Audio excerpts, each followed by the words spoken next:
రాష్ట్రంలో కుల మతాలకు అతీతంగా, ప్రాంతాలకు అతీతంగా ప్రపంచంలో ఉన్న ప్రతి తెలుగువారు సంవత్సరం మొత్తం ఎదురు చూసిన మహానాడు పండుగకి ఇక్కడికి విచ్చేసి వేదికలు అలంకరించిన పెద్దలకు, వేదిక ముందున్న పెద్దలకు అందరికీ పేరు పేరున శుభాకాంక్షలు తెలుపుకుంటున్నాను. ఒక మనిషి ఆశయం మంచిదైతే నిస్వార్థంగా ప్రజల గురించి వేసే అడుగు విజయవంతంగా ఎంత దూరమైనా వెళ్తుందనడానికి ఉదాహరణ పెద్దలు పూజ్యులు నందమూరి తారక రామారావు గారు తెలుగువాడి ఆత్మగౌరవాన్ని చాటి చెప్పేలా ఆయన ఊపిరిపోసిన తెలుగుదేశం పార్టీ ఈరోజు 40 సంవత్సరాలు దాటిన తెలుగువాడి గుండె చప్పుడుతో కలిసిపోయిన తెలుగుదేశం పార్టీ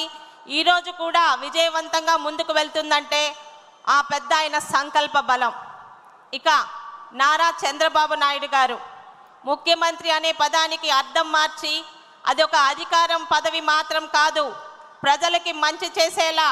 మన రాష్ట్ర అభివృద్ధిని, పేరు ప్రఖ్యాతుల్ని ప్రపంచ స్థాయిలో నిలపడానికి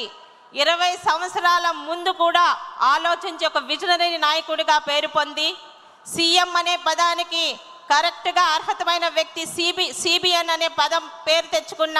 మన ముఖ్యమంత్రి నారా చంద్రబాబు నాయుడు గారు ఎన్నో ఆటుపోట్లకు గురైన ఓడిన ప్రతిసారి రెట్టించిన బలంతో, రెట్టించిన ఉత్సాహంతో, మీ అందరి సహకారంతో పార్టీని విజయపదంలో నడిపించారు. ఇక్కడ టీడీపీ వెర్షన్ నెంబర్ 3.0 మన యువ నాయకుడు నారా లోకేష్ గారు వేలెత్తి చూపించిన ప్రతి ఒక్కరు నోరు మూసుకునే విధంగా ఈరోజు అన్నా అని అంటే అర్ధరాత్రి అయినా వాళ్ళకి సహాయ సహకారాలు అందిస్తూ మరి 3వ తరానికి కూడా పార్టీని ముందుకు తీసుకెళ్లగల బలమైన నాయకత్వం వచ్చిందని నమ్మకం కలిగిస్తూ ముందుకు వెళ్తున్నారు మన యువ నాయకులు నారా లోకేష్ గారు. ఇక ఒక రాష్ట్రం బాగుండాలన్నా, రాష్ట్రంలో ప్రజల జీవన ప్రమాణం పెరగాలన్నా ఆ రాష్ట్రం కల్పించే మౌలిక సదుపాయాలు మరి కూటమి ప్రభుత్వంలో తెలుగుదేశం పార్టీ చేస్తున్న ఈ మౌలిక సదుపాయాల మీద